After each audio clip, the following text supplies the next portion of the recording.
Hello everybody and welcome back to my channel.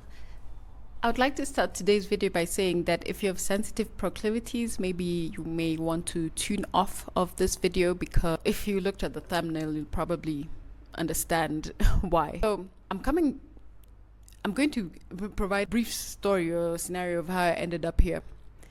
I came across virtual tours online, and these are tours that are carried out all over the world, and it is a tour where you can join a person as they are walking through their city and they're explaining about different things that you see in the video. And I thought them to be quite interesting. I've seen LA and some places in Japan, places I'd never been, so I thought that was fun. During this time, I also happened to come across a virtual tour from Nairobi, and I came across a virtual tour from Pipeline. The gentleman from Pipeline was walking through Pipeline, and he was showing the people on the video various places in Pipeline, and he was showing the garbage that was in Pipeline, which was, yes, it seemed to be a highlight in the video for whatever reason. And of course he kept saying, this is Nairobi, this is Nairobi. And I was shocked when I saw it, because I had never seen anybody walking through such mounds of garbage. Now, the thing is, I have known about Pipeline. Many people know about Pipeline. It's an area in Nairobi which is densely populated, and it has buildings that are several floors with no lift, so you have to climb up these floors. And I can imagine it's quite a challenge living there. As I said, I've never been, and I do not know anybody from there. So him opening this tour of Pipeline to me, even as he said it's Nairobi, it was shocking, but it is a part of Nairobi, and it's just something that you have to realize. These types of places exist. And during the video, people kept asking about the garbage, of course, because it was a highlight, right? And I also asked him a couple of times, isn't there anybody collecting the garbage in this area? He didn't respond to my message. I didn't stick around to see if he did, or if he had any interest to, or an address to my question. Interestingly enough, I guess the algorithm does what it does, and a day or two later, I again came across a video from Pipeline. In this video, they were clearing the garbage, and that's what I'm going to highlight right here, because at that time I managed to grab a shot of them clearing the garbage. And the man in the video, I'll try not to focus on the faces, because this is not about the actual individuals living in Pipeline. I do believe inherently that everybody wants to live in clean, hygienic spaces for themselves and for their children. So if I capture any faces in the video, I'm just trying to capture the gentleman who is speaking and was in charge of the cleanup. I'll type his name in the video, and he is the county officer for environment in Nairobi, I believe. And during this video, you can see that they have piles and piles of garbage. It could have been there for weeks. Honestly, I do not know how much time it would require for garbage to pile up to that amount. And watching it being carried away is just shocking, and it's extremely jarring. I could not believe that people live this way. They come down from their houses, their homes, where I'm going to imagine in a clean environment. You can see, if you get videos of Pipeline or pictures of Pipeline, one distinct feature of Pipeline is all the clothes that are hanging out to dry. So these people are keeping clean house and home. But why is there that garbage out on the street like that? So while the officer from the county who was speaking, and he kept mentioning that he wanted to know who the landlords were and whether they provided the services about garbage collection and cleanup and things of that nature. And he asked something that I thought was particularly interesting. He asked, how did the garbage end up there in the first place? And the response he got was that people throw the garbage from their balcony onto the street, and it piles up and accumulates. They throw kitchen waste, they throw food waste, they throw diapers, and everything and anything else that you can imagine. And if you pay attention to some parts of the video, we see their puddles, meaning that they throw water over the balcony into the street as well. And it forms all this goo and this mess that we see in the video. And I just thought to myself, how difficult it must be to live in such an environment, coming in every day and going out through that space to get into your home. And on the sides of the streets, there were that are running. People are selling food in this environment. And they're selling food, they're selling mobile services, they're selling whatever you happen to see. And I just thought to myself how difficult it must be facing the world when this is the environment you're coming in and out of on a daily basis. And so he mentioned that the people who are living in the houses who are actually throwing the garbage onto the street.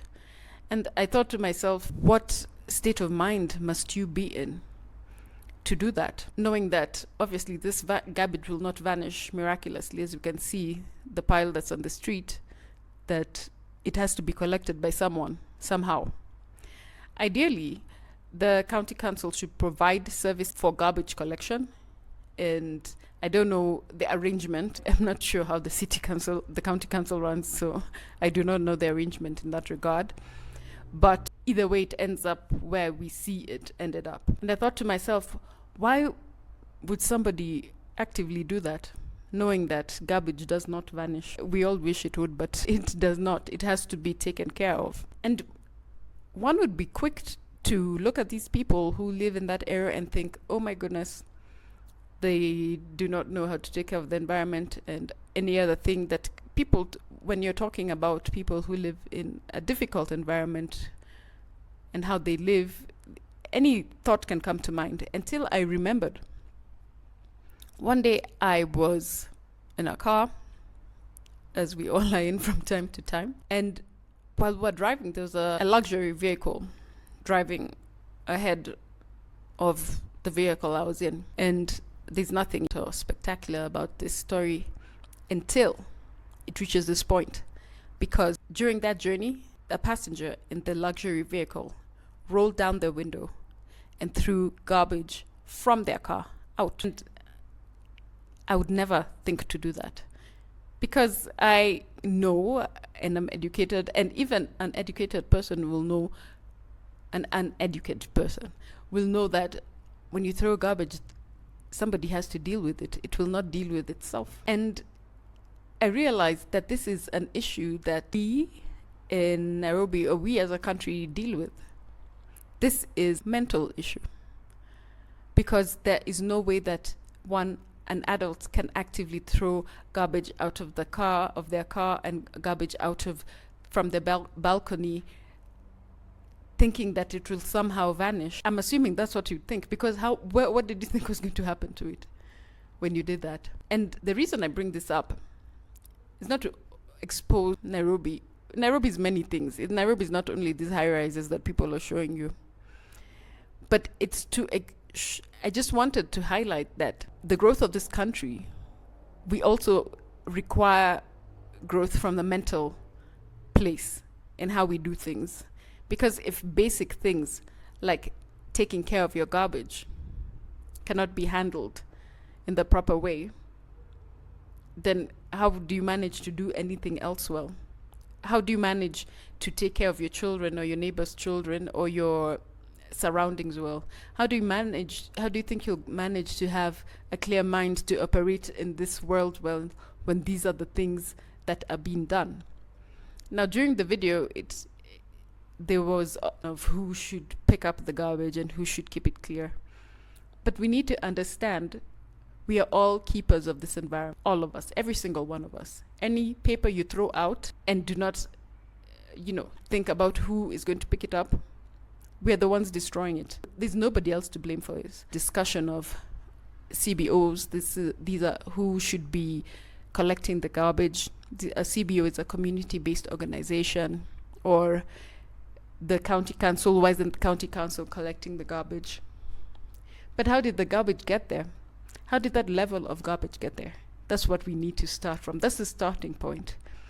And I think that's the challenge that we have in caring for this country and caring for where this country is going. And until we can handle simple things like making sure we are responsible for our own garbage, I'm not sure how far we can go, because nobody's going to come and pick and burn your garbage for you.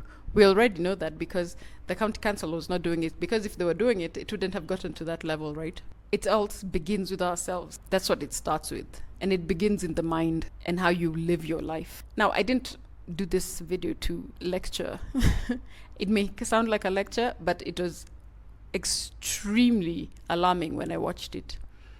And I just could not understand how a person can live their day to day and allow their children to play and people in their family to come in and out of such a place with garbage on the street in that manner. Rotting.